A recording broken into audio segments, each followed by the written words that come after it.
हुजूर का घर है, सारे कह दो ना सल्लल्लाहु अलैहि वसल्लम। रात का वक्त है और हुजूर हजरत उम्मे मैमूना उम्मुल मोमिनीन के हुजरा पाक में है और हजरत अब्दुल्ला बिन अब्बास हजरत उम्मे मैमूना का आपस में खाला और भांजे वाला ताल्लुक है। तो इसलिए जिस दिन हजरत उम्मे मैमूना के घर सरकार होते तो हजरत अब्दुल्ला बिन अब्बास छोटे थे, टीनेजर थे, ये भी चले जाते। कहते मैं रात को हुजूर की इबादत का मामूल देखूंगा कि मेरे आका कैसे इबादत करते। चले गए, वहीं पे बिस्तर मिला, सो गए और देखते रहे कि मेरे आका कब उठते हैं। तो आधी रात को हुजूर उठे तो वुजू करवाने अब्दुल्ला बिन अब्बास पहुंच गए, मिशकीजा पेश किया, वुजू करवाया, फिर हुजूर सल्लल्लाहु अलैहि वसल्लम मुसल्ले पे आ गए। अब्दुल्ला बिन अब्बास हाथ बांध के पीछे खड़े हो गए और क़ियामे लैल हमारे आका के साथ करने का शरफ उन्हें हासिल हुआ। और सही बुखारी की रिवायत है कि रात के वक्त हुजूर की इबादत का आलम यह था।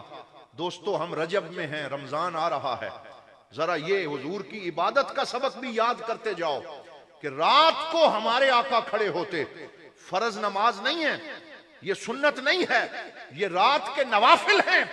अब्दुल्ला बिन अब्बास फरमाते हैं पहली रकत में हमारे आका ने पूरी सूरह बकरा की तिलावत फरमाई। कितना?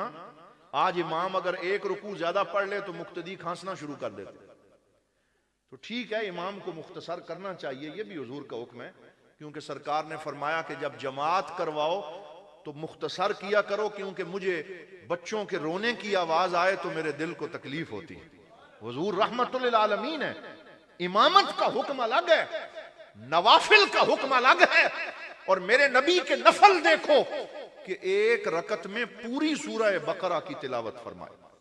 अब उलमा से पूछें कि सूरह बकरा आपको भी पता ही है कितने से पारे है? 2.5 से पारे। बोलिए कितने? कारी साहब फरमा रहे हैं 40 रुकू, 2.5 से पारे। ये पूरी सूरह बकरा हुजूर ने एक रकत में तिलावत फरमाई। और मेरे आका के पढ़ने का अंदाज भी जुदागाना था कि जब हुजूर कुरान पढ़ते नहनु नस्माउ कसौतिल मिर्जले मिन सदरिही, तो हमें हंडिया के उबलने की आवाज हुजूर के सीने से आती थी। ऐसे सरकार कुरान पढ़ते थे। और जब जन्नत वाली आयात आती तो ठहर के अल्लाह से जन्नत तलब करते। जब दोजख वाली आयात आती तो अल्लाह के डर से आंखों से आंसू जारी हो जाते और मानो समझ समझ के हुजूर कुरान पढ़ते थे और गौर करके कुरान पढ़ते। फिर दूसरी रकत में खड़े हुए और सर्दियों की लंबी रात में दूसरी रकत में पूरी सूरह आले इमरान की तिलावत फरमाई। ये मेरे नबी की 2 रकतें हैं। तो अल्लाह ताला हमें भी रमजान की रातों में क़ियामे लैल अता फरमाए, मुसल्ले पे खड़ा होना नसीब फरमाए। क़ियामे लैल तो दूर रह गया, हम तो फर्ज पढ़ने हमने छोड़ दिए, हम तो फराइज से कोता हो गए, हमारी मस्जिदें वीरान होती चली जा रही हैं। हजरत मोहतरम, ये सबक भी याद रखना चाहिए कि हुजूर ने कैसे इबादत फरमाई। फिर उससे थोड़ा सा आगे बढ़े, हजरत अब्दुल्ला बिन अब्बास फरमाते हैं जब हुजूर ने पहली दफा सलाम फेरा ना, फिर खड़े हो गए, फिर 2 रकतें पढ़ी, तवील किरात की। 4 रकतें मुकम्मल करने के बाद हुजूर ने पीछे मुड़ के मुझे देखा, फरमाया अब्दुल्ला तुम्हें एक बात ना बताऊं? रात की तारीकी है और अब्दुल्ला बिन अब्बास हुजूर के साथ हैं, कोई और सुनने वाला नहीं है और मदीना पाक का मुकद्दस माहौल है और उम्मुल मोमिनीन सैयदा मैमूना का घर है और हुजूर पूछ रहे हैं अब्दुल्ला तुम्हें एक बात ना बताऊं? वो हम तनगोश हो गए, या रसूल अल्लाह फरमाएं।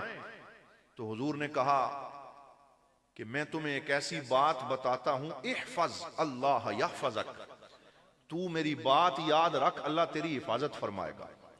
इहफज अल्लाह तजिदहु तुजाहक, तू मेरी बात याद रख, तू हर वक्त अल्लाह को अपने साथ पाएगा।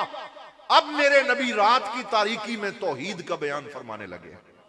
तो हुजूर ने फरमाया इज़ा सअलता फस्अलिल्लाह व इज़स्तानता फस्तईन बिल्लाह। फरमाया है अब्दुल्ला याद रख, जब सवाल करना हो तो किससे सवाल कर? मैं चाहता हूं सारे ही बोलें, जब सवाल करना हो तो किससे सवाल कर? अल्लाह से। बोलो, जब सवाल करना हो तो किससे मांग? अल्लाह से।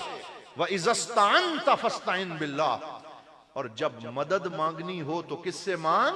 अल्लाह से। और आगे जो जुमला फरमाया, वालम, जान ले, अन्नल उम्मत लौ इज्तमाअत अला अन यनफऊक बिशैइन लन यनफऊक इल्ला मा क़द्दर अल्लाहु लक। फरमाया अगर पूरी कौम जमा हो जाए, पूरी इंसानियत जमा होकर तुम्हारी फेवर करना चाहे, तुम्हें कोई फायदा देना चाहे, और तुम्हें उनसे बड़ी उम्मीद हो कि ये मेरी फेवर करेंगे, जैसे आजकल हर गली में सियासतदान घुसे हुए हैं, जिन्हें पूरे 5 साल याद ना आया, अब वो पुराने फातेह भी पढ़ रहे हैं। तो ये हो रहा है। तो हम भी उम्मीदें लगा बैठते हैं, किसी ने किसी से उम्मीद लगाई, किसी ने किसी से उम्मीद लगाई। तो हुजूर तौहीद का अकीदा मजबूत फरमा रहे हैं।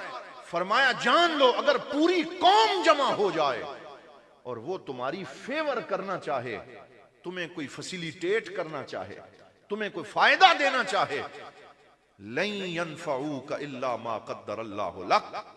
फरमाया तुम्हें एक जर्रे का फायदा नहीं दे सकते जब तक तेरे रब ने तेरे लिए वो फायदा लिखा ना हो। अगर तुम्हें पूरी इंसानियत मिल के फायदा देना चाहे, अगर अल्लाह ना चाहे तो तुम्हें कोई फायदा दे सकता नहीं है। फिर फरमाया वालम अन्नल उम्मत लौ इज्तमाअत अला अन यदुर्रूक बिशैइन लन यदुर्रूक इल्ला मा क़द्दर अल्लाहु अलैक। अगर सारे मिल के तुम्हारा बाल बीका करना चाहें, तुम्हें नुकसान देना चाहें, फरमाया उस वक्त तक नुकसान भी नहीं दे सकते जब तक अल्लाह ने तेरे लिए वो नुकसान लिखा ना हो।